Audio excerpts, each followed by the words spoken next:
Welcome to State Council of Educational Research and Training. बच्चों, पिछली class में हमने Rama to the rescue lesson 3 Poorvi book के कुछ फन एंटरटेनिंग एक्सरसाइजेस किए थे और ग्रामर के कुछ इंटरेस्टिंग टॉपिक्स के बारे में भी डिस्कस किया था। और आज हम उसी कारवां को आगे बढ़ाते हैं। और भी फ़नी एक्सरसाइजेज हैं, काफ़ी अच्छे हैं और दिलचस्प हैं। चलिए स्टार्ट करते हैं बच्चों।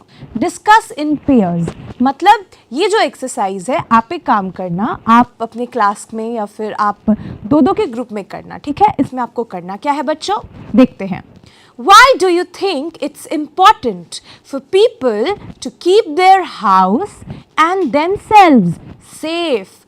Tick the suitable reason. तो बच्चों, आपको कुछ सिचुएशंस दिए गए हैं, कुछ परिस्थितियां दी गई हैं और आपको सोचकर बताना है कि ये ज़रूरी इम्पॉर्टेंट क्यों है कि लोग अपने घरों को और खुद को सेफ मतलब सुरक्षित रखे। तो कुछ रीजंस हैं, ठीक है। और अगर आपको लगता है कि वो सही है तो उसमें हमें टिक करना है, और अगर हमें लगता है कि वो सही नहीं है अपने हिसाब से तो हमें उसे कट करना है।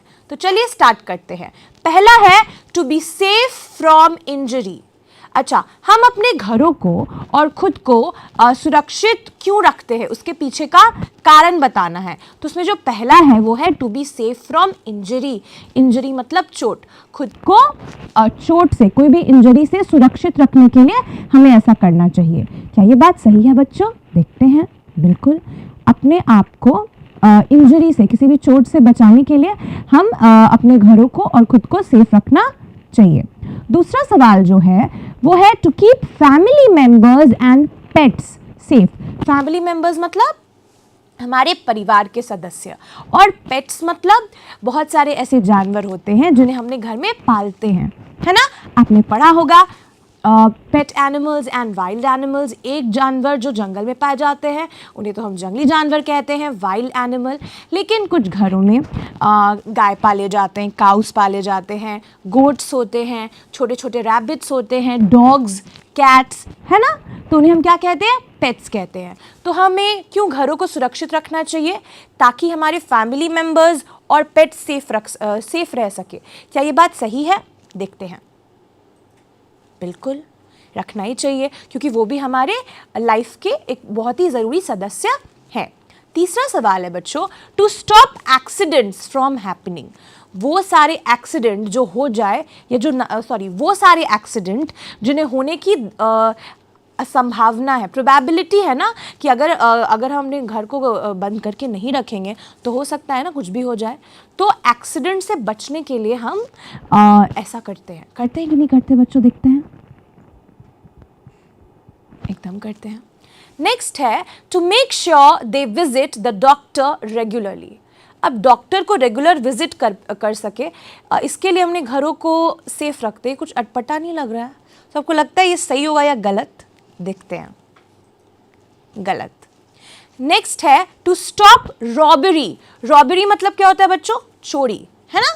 तो रॉबरी को, चोरी को स्टॉप करने के लिए हम अपने घरों को अच्छे से सेफ रखते हैं। रखते हैं कि नहीं रखते हैं? आंसर देखते हैं। हाँ। अगला है टू पे द इलेक्ट्रिसिटी बिल। ये थोड़ा अटपटा फिर से है। क्या हम अपने इलेक्ट्रिसिटी, बिजली के बिल को पे करने के लिए घर को सेफ रखते हैं? ये तो देखते हैं क्या इसका सही है या गलत है। गलत है ना। और फिर last but not the least, to save money, पैसों के लिए, है ना, क्योंकि मनी इज ऑल्सो इम्पॉर्टेंट, है ना। और स्टोरी में हमने देखा था, तो इसका सही होगा। तो इसमें हमने क्या किया?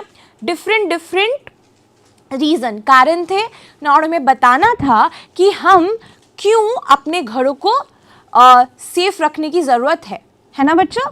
चलिए चलते हैं नेक्स्ट एक्सरसाइज पर। Now use the given hints to share your reason in complete sentences with your teacher and classmates. बच्चों, आप अपने क्लासेस में अपने क्लासमेट्स के साथ, टीचर्स के साथ ये एक्टिविटी कर सकते हो। जैसे मैं आपको बता रही हूँ, आपको वैसे ही करना है। ये एक्टिविटी में क्या करना है बच्चों? हमने लिसन करने का एक्सरसाइज कर लिया, सुन करके हम कैसे क्वेश्चन को आंसर कर सकते हैं, स्पीक करके हम लोग कैसे एक्सरसाइज कर सकते हैं। और ये जो है ये राइटिंग एक्सरसाइज है, ठीक है। इसमें आपको कुछ हिंट दिया गया है, ठीक है। उस हिंट के मदद से आपको कुछ लिखना है, जैसे कि आई थिंक इट्स इंपॉर्टेंट बिकॉज, ये टॉपिक क्या था कि हमें घर को सेफ्टी बेसिस पे क्यों रखना चाहिए, है ना, सेफली हम लोग को डोर वगैरह लॉक क्यों करना चाहिए, तो ऐसा क्यों करना चाहिए, उस क्यों का जो कारण है उसको आप सेंटेंस में कैसे लिखोगे उसके लिए हिंट दिया गया है। जैसे कि पहला, I think it's important because, मुझे लगता है ये जरूरी है क्योंकि। दूसरा, I feel it's necessary as, मुझे लगता है ये जरूरी है क्योंकि।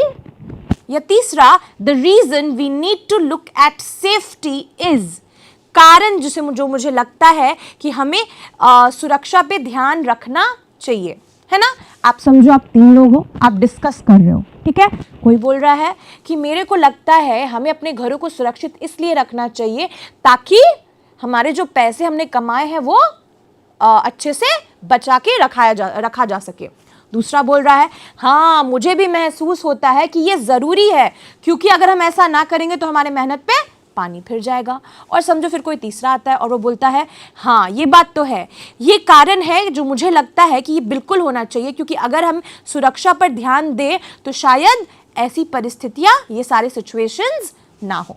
तो मतलब आप सब सेफ्टी के बारे में ही बात कर रहे हो, सुरक्षा के बारे में ही बात कर रहे हो, लेकिन आप सभी का अलग अलग बोलने का तरीका है, ठीक है। तो अब आप उसको एक पैसेज में, एक राइटिंग फॉर्मेट में कैसे लिखोगे उसके लिए आपको हिंट दे दिया गया है, ठीक है।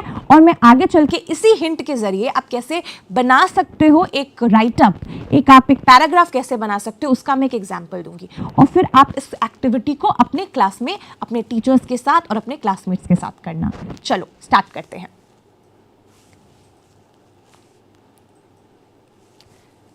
तो आप पहले दे सकते हो क्योंकि हमने सेफ्टी के बारे में इसमें पढ़ा है। तो सबसे पहले आप लिख सकते हो reason for the importance of safety, क्या क्या कारण है जिसके लिए हमें सुरक्षा की जरूरत होती है। तो जो 3 हिंट थे उसी के अकॉर्डिंग एक पैसेज बनाते हैं। मैं आपको बताती भी जाऊंगी और उसका मतलब क्या है वो भी बताते जाऊंगी। जैसे कि आई think it's important because being safe from injury ensures that no one gets hurt and can live a healthy life, ठीक है। बच्चों एक बात आप इसको इस एक्सरसाइज में ध्यान से रखना कि हमने जो टिक मार्क वाला किया है ना उसमें हमने कुछ रीजन देखे थे, कारण देखे थे कि हमें सुरक्षा क्यों रखना चाहिए, सेफ्टी क्यों रखना चाहिए। उसमें कारण बहुत सारे थे, जो हमें लगा हमने उसे टिक मार्क किया, जो हमें लगा कि जरूरी नहीं है उसमें हमने कट मार्क किया। लेकिन वो तो एक एक्सरसाइज था, उसी के बेसिस पे हमने कुछ हिंट लिया, अब उस दोनों को कंबाइन करके हमने इसका आंसर बनाया, ठीक है। I think it's important because being safe from injury ensures that no one gets hurt and can live a healthy life. इसमें इसका मतलब है कि आई थिंक, मुझे लगता है, ये बहुत ज़रूरी है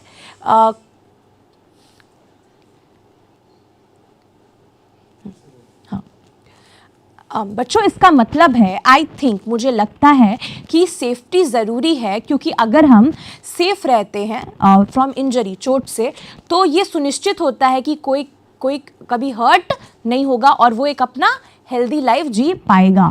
वैसे ही है I feel it's necessary as keeping family members and pet safe is a priority for everyone.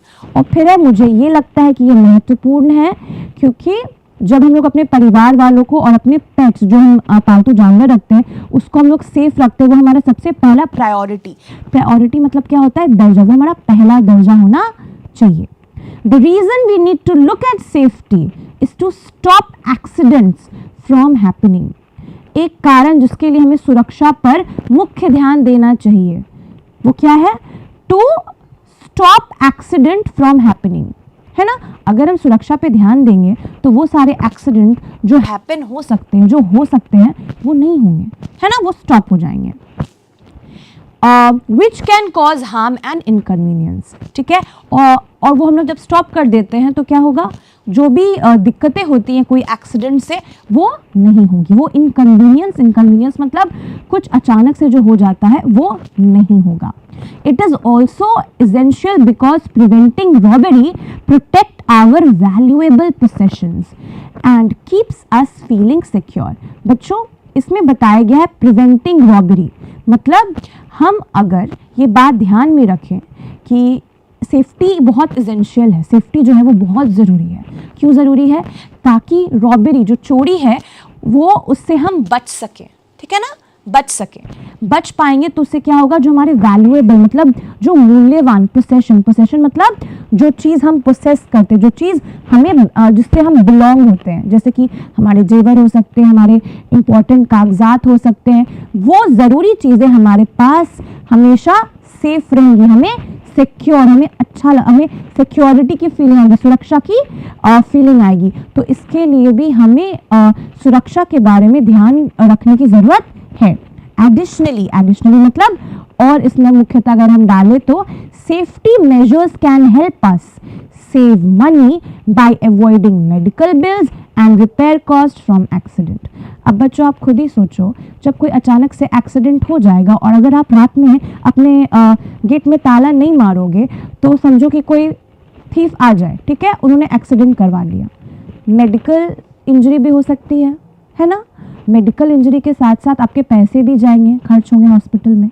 तो क्यों ना हम सेफ्टी पे ध्यान दें जिससे कि अवॉइड मेडिकल बिल्स, जिससे कि मेडिकल बिल्स हम बचा सकें, है ना। और रिपेयर कॉस्ट, समझो कि अगर बिना किसी परमिशन के कोई आपके घर में सिक्योरिटी सिस्टम नहीं है, कोई एंट्री करता है, ठीक है, कोई आ जाता है और आपके घर में किसी चीज़ को बर्बाद कर देता है, कुछ भी, ठीक है, तो उसको बनाने में तो फिर आपको पैसे लगेंगे ना। तो अगर हम सेफ्टी मेजर्स, सुरक्षा के कुछ कदमों को ध्यान से रखें तो इन सारी चीज़ों से हम बच सकते हैं। तो आपने देखा कि हमने पहले वाले एक्सरसाइज में कुछ पॉइंट दिए गए थे और फिर उसको हम कैसे लिख सकते हैं, I think it could happen, ठीक है, मतलब बहुत सारे रीजन से उसको एक जगह करके हमने एक आंसर बनाया कि व्हाट आर द रीजन, ठीक है, क्या कारण है जिसे हमें सेफ्टी को एक इम्पोर्टेंट स्टेप के जरिए देखना चाहिए। ओके बच्चों, चलो अब दूसरे एक्सरसाइज को देखते हैं।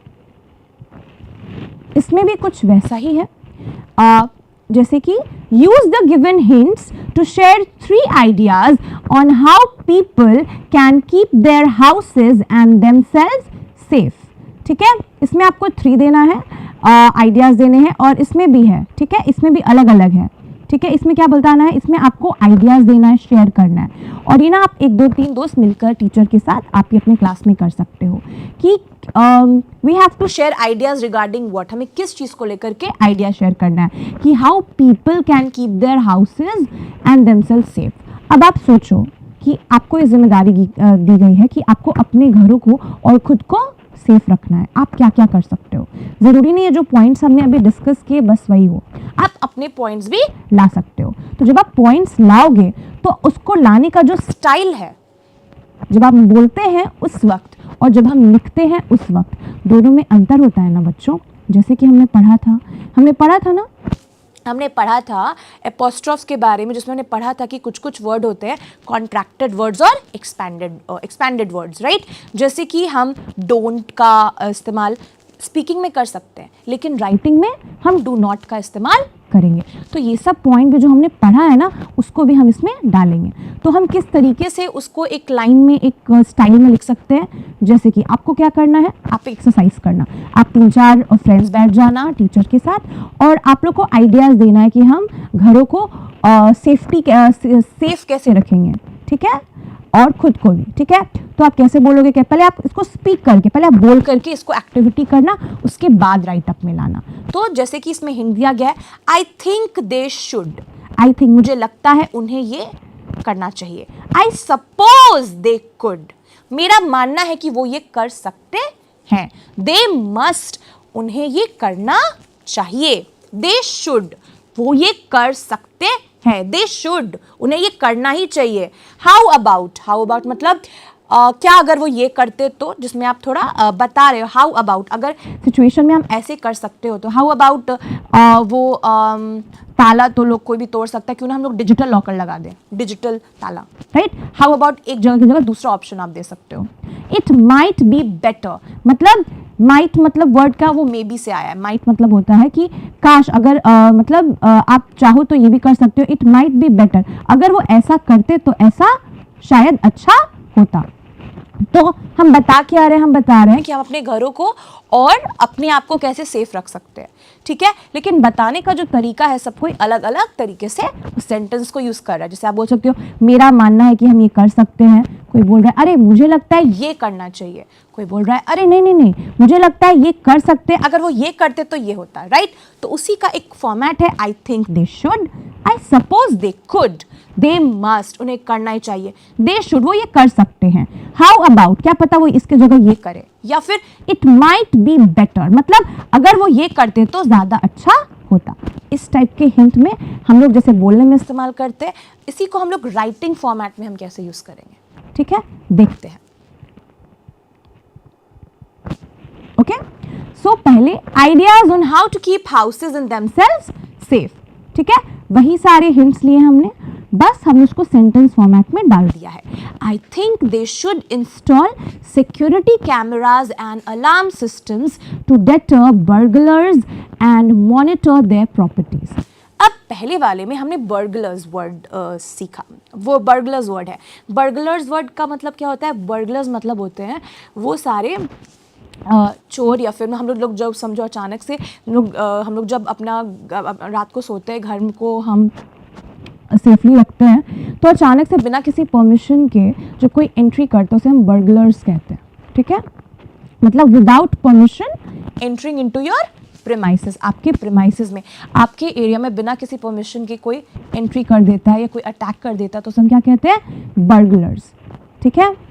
तो आई think they should install security camera, camera मतलब अगर कोई कैमरा लगा दे अगल बगल, सिक्योरिटी, जैसे कि हमें पता चले कि हाँ कौन आ रहा है और कौन जा रहा है, और अलार्म सिस्टम भी, जैसे कि आपके स्कूल वगैरह में या कहीं पे भी आप देखते होंगे कुछ अगर आग लगती है तो अलार्म बजने लगता है ना, जिससे कि लोग सावधान हो जाते, केयरफुल हो जाते हैं। तो अगर हम ऐसा कुछ करें तो इससे क्या होगा, अगर कोई बाहर से आ रहा है और वो अनऑथराइज्ड है, मतलब वो ऑफिशियली कोई और वो अनऑथराइज्ड एक्सेस है, मतलब वो बिना परमिशन के आ रहा है, तो हम उसको पकड़ लेंगे सिक्योरिटी कैमरा से, है ना। और इससे क्या होता है, हम लोग अपनी प्रॉपर्टी पे, जो भी हम लोग का प्रॉपर्टी है, जो हम लोग का घर है या गहना है, कुछ भी जहाँ पे भी हम है, उसे हम अच्छे से मॉनिटर कर सकते हैं, मॉनिटर मतलब देख सकते हैं, ठीक है। सेकेंड है, I suppose they could keep their doors and windows locked specially when they are not at home. दूसरा है कि अगर आई सपोज, मेरा मानना है कि वो चाहे तो वो अपना डोर्स और विंडोज को लॉक उन्हें करके रखना ही चाहिए, क्यों, जब वो घर पे नहीं है। तीसरा है दे मस्ट, दे मस्ट मतलब उन्हें करना ही करना चाहिए, they must create an emergency plan for situation like fires ensuring everyone knows what to do, ठीक है, मतलब एक इमरजेंसी प्लान होना चाहिए, और ये मुझे लगता है फैमिली में डिस्कस भी होना चाहिए कि अगर कभी आग लग जाए, जैसे कि आप लोग का सेफ सैटरडे होता है, सुरक्षित शनिवार होता है, तो उसमें आपके हर सैटरडे अलग अलग टॉपिक्स होते हैं, है ना, और आपको हर टॉपिक पे बताया जाता है कि अगर ये सारे सिचुएशन में अगर आप फंसो तो आपको क्या करना है ना, तो उससे एक दिमाग खुलता है ना बच्चों। तो वैसे सिचुएशन के लिए, फायर के लिए क्या करना चाहिए, ठीक है ना, जिससे कि ये सुनिश्चित, इंश्योर मतलब सुनिश्चित हो सके कि किसी को क्या करना है, ठीक है। उसके बाद है they should regularly check and maintain smoke detectors and fire extinguishers in the house. यहाँ सिर्फ चोर से घर को सावधान करने की बात नहीं हो रही है, कोई भी प्रॉब्लम हो, आग भी लग सकती है, कुछ भी हो सकता है ना, तो उसके लिए भी एक ओवरऑल, ठीक है ना, सेफ्टी के बारे में बात हो रही है। तो हम लोग क्या कर सकते हैं, हम लोग अपने घरों में स्मोक डिटेक्टर्स लगा सकते हैं, एक ऐसी मशीन कि अगर कहीं से जो धुआं आए अचानक से, कुछ समझो तार जल रहा है, कुछ हो रहा है, तो उसे पता चले, ठीक है। तो ये भी, इससे हम लोग क्या कर सकते हैं, इससे हम लोग एक इनहैंस सिक्योरिटी सिस्टम दे सकते हैं अपने घरों को। How about educating family members specially children about safety measures and emergency contact with the question mark, ठीक है। ये जो है हाउ अबाउट, ठीक है, ये सेंटेंस जो है ये थोड़ा इंटरोगेटिव टाइप है, मतलब इसमें पूछा जा रहा है हाउ अबाउट, क्या अगर लोग अपने फैमिली मेंबर्स को, स्पेशली अपने बच्चों को उन इमरजेंसी कॉन्टैक्ट नंबरों से, जैसे कि हमने देखा था 100 हम लोग डायल करते हैं, है ना, और बहुत सारे इमरजेंसी नंबर्स जो आपके स्कूल की की डायरी में भी दिए गए हैं। है ना, वो अगर कांटेक्ट हम बच्चों को बता दें तो हम उन बच्चों को एक तरीके से अवेयर कर सकते हैं, जागरूक कर सकते हैं। उसके बाद it might be better to keep a first aid kit and emergency supplies in an easily accessible place. Accessible मतलब जो जल्दी से कहीं भी दिक्कत ना हो, वो हमें मिल सके, एक्सेसिबल हो, ठीक है। तो इट माइट बी बेटर, ये अच्छा होता अगर सबके पास फर्स्ट एड किट होता। फर्स्ट एड किट क्या होता है? उसे हम प्राथमिक सुरक्षा किट कहते हैं बच्चों। आपके स्कूल में, आपके घरों में एक छोटा सा डब्बा होता है, उसमें रेड कलर का क्रॉस साइन होता है, जिसमें कुछ ज़रूरी सामान होते हैं मेडिकल के, जैसे कि रुई होता है, कॉटन होता है, डिटॉल होते हैं, कि अगर आपको कोई चोट लग गई तो उस किट में वो सारे मटेरियल बेसिक उपलब्ध है। वो अगर है, या फिर कोई इमरजेंसी सप्लाईज अगर ऐसी जगह घर में कहीं रखे, स्कूल में कहीं रखे, जो ये नहीं कि छुपा के रखना, उसको एक्सेसिबल जगह पे रखना है, ताकि अगर इंसिडेंट तुरंत हुआ तो हम उसे तुरंत ले सकते हैं।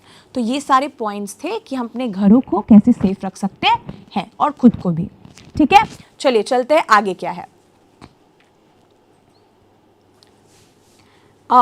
ये बच्चों हम जो भी एक्सरसाइज कर रही हैं, हम राइटिंग के लिए कर रहे हैं, ठीक है। तो अब एक स्टोरी मेकिंग एक्सरसाइज है, जैसे कि the next day the neighbour, neighbour मतलब पड़ोसी। बच्चों अब इस क्वेश्चन में हमें क्या करना है, देखते हैं। The next day the neighbour asked the man in the story about what had happened. As the man, tell the neighbor what happened in your own words. Remember to include the following. अब आप सोचो, ठीक है, जो story हुआ, अब वो husband और वाइफ को बताना ये स्टोरी अपने पड़ोसी को। इसमें होता है ना, चोरी हो गया, उसके बाद बोलते हैं अरे भाई क्या हुआ, कल क्या हुआ, हल्ला हो रहा तुम्हारे घर से, है ना, समझो कि ऐसा पड़ोसी आ गया, नेबर आ गया, ठीक है। अब आपको ये स्टोरी उन्हें सुनाना है, जो कल रात घटित हुआ, हैपन हुआ, उसको आपको अपने पड़ोसी को बताना है। तो उसको आप कैसे बताओगे, और आपको बोल के भी इसको प्रैक्टिस करना और थोड़ा लिख के भी करना है। तो उसके लिए थोड़े हिंट दे दिए गए हैं, जैसे कि when, where, what, how, why। मतलब आपके साथ इंसिडेंट हुआ, आपको उस इंसिडेंट को किसी को नरेट करना है।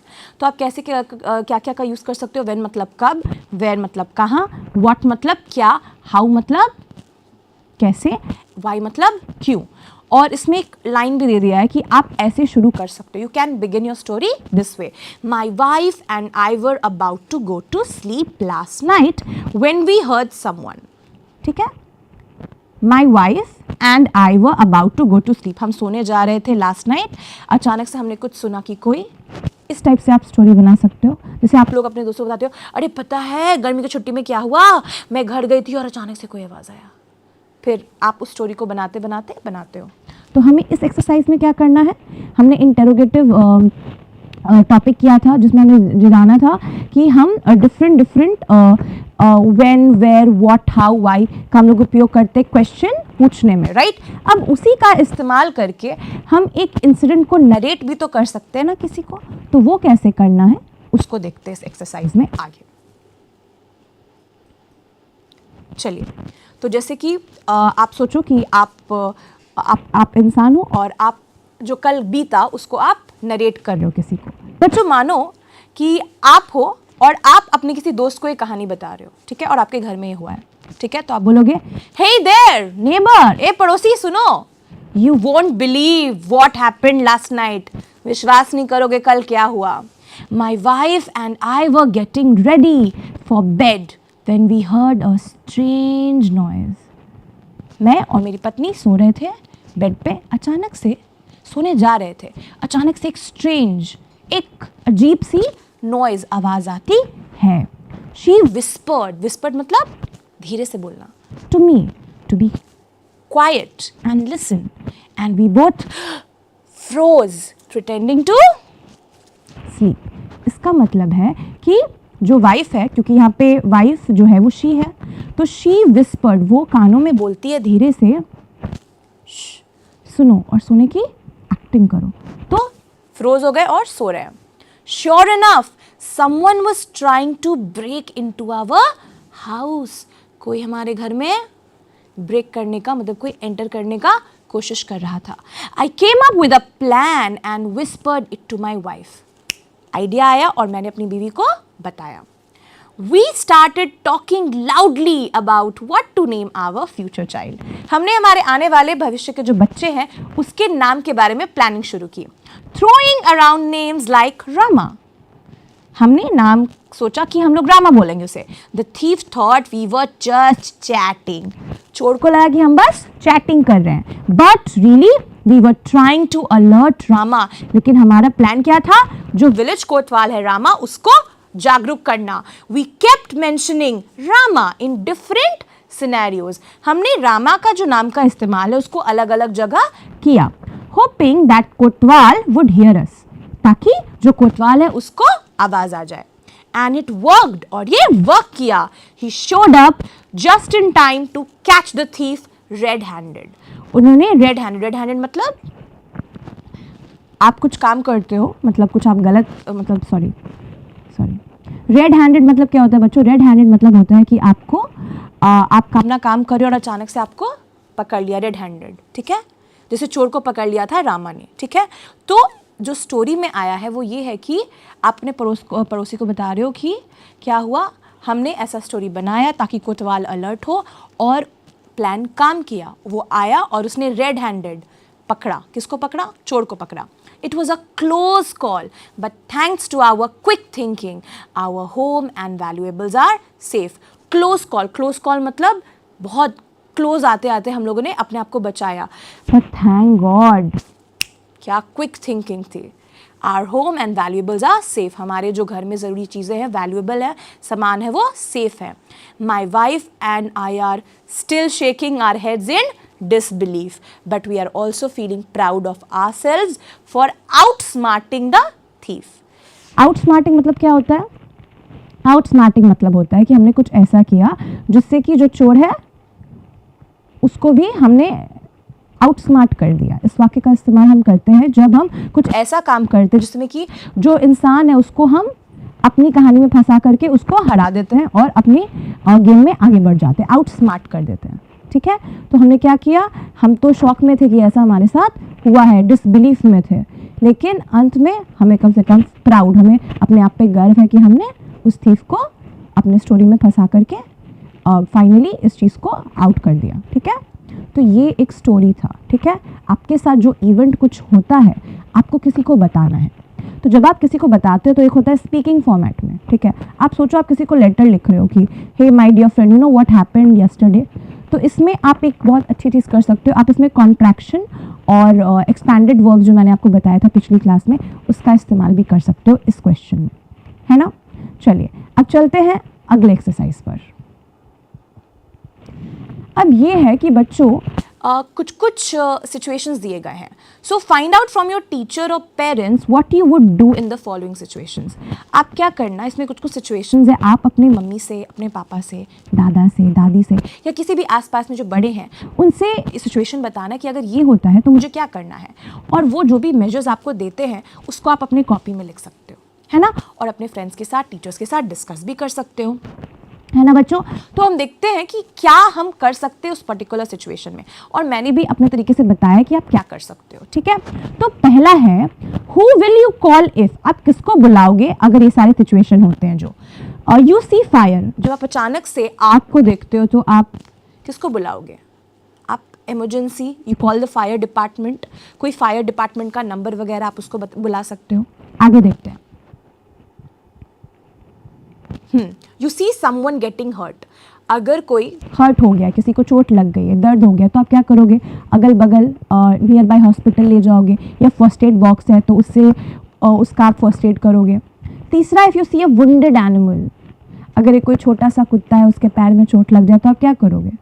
आप कर सकते हो, आप बगल के कोई लोकल एनिमल कंट्रोल या नियर बाय एनिमल शेल्टर को जाके इन्फॉर्म कर सकते हैं. ऐसे बहुत सारे बच्चों एक NGOs होते हैं, NGOs हम कहते हैं मतलब नॉन गवर्नमेंटल ऑर्गेनाइजेशन, जो ज़्यादातर उन जानवरों पे स्ट्रीट डॉग्स पर काम करते हैं जिनको चोट लग जाती है. ठीक है, तो अगर उनका कोई नंबर वगैरह है तो आप उनको कांटेक्ट कर सकते हो. आगे देखते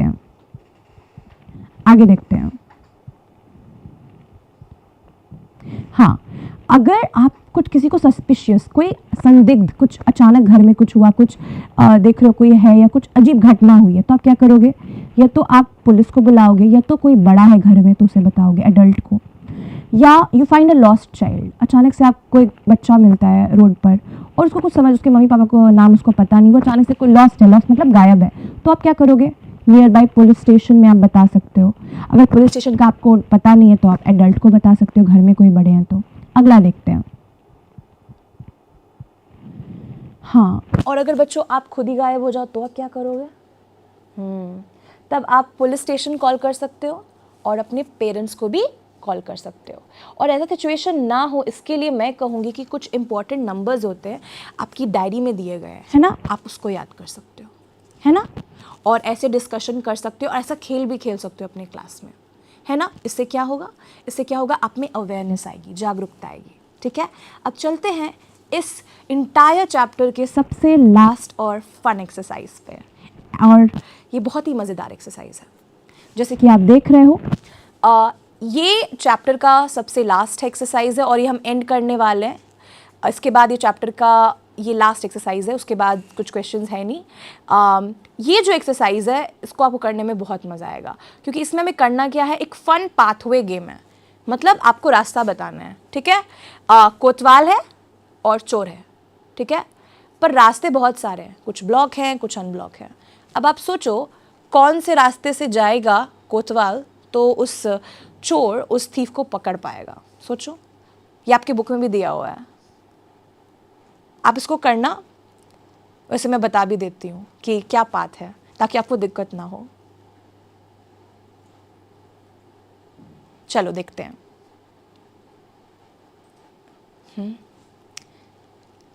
कुछ कुछ रास्ते ब्लॉक है, लेकिन जो सोल्यूशन है वो वैसा होगा, है ना बच्चों। चलो, तो ये था हमारा फन एक्सरसाइज और हमारा chapter Rama to the rescue. Rama Rama Rama. वैसे बच्चों, हाँ, एक चीज़ मैं बोलूँगी कि अपने आँख और कान खुले रखना बहुत ज़रूरी है ना, क्योंकि जैसा हमने देखा इस चैप्टर में कि अगर हस्बैंड और वाइफ अपने आँख और कान खुले नहीं रखते तो फिर दिक्कत हो जाती है। और आँख कान खुले रखने के बाद अपना मुंह भी खोल सकते हो स्टोरी बनाकर, है ना। तो इस चैप्टर से हमने क्या सीखा बच्चों? इस चैप्टर से हमने बहुत सारी चीज़ें सीखी। सबसे पहले तो हमने सीखी कि अवेयर होना चाहिए, है ना। दूसरा, कहानियाँ हम सब बनाते हैं, पर ऐसी कहानी बनाओ जिससे कि कुछ बेनिफिट हो। हमने बहुत सारे ग्रामर के पोर्शंस भी देखे, एडवर्ब्स क्या होता है जो वर्ब की एडिशनल इन्फॉर्मेशन देता है। उसके बाद हमने प्रेजेंट प्रोग्रेसिव टेंस के बारे में भी जाना कि जो चीज़ें एट द मोमेंट होती है उसे हम प्रेजेंट प्रोग्रेसिव टेंस कहते हैं। हमने ये भी सीखा कि कॉन्ट्रैक्टेड वर्ड्स, एपोस्ट्रोफ को हम कहाँ इस्तेमाल करते हैं, एक्सक्लेमेटरी सेंटेंस क्या होते हैं, इंटेरोगेटिव सेंटेंसेस क्या होते हैं। इन सारे टॉपिक्स को इतने अच्छे से हमने जाना किस स्टोरी के माध्यम से? रामा टू द रेस्क्यू के माध्यम से।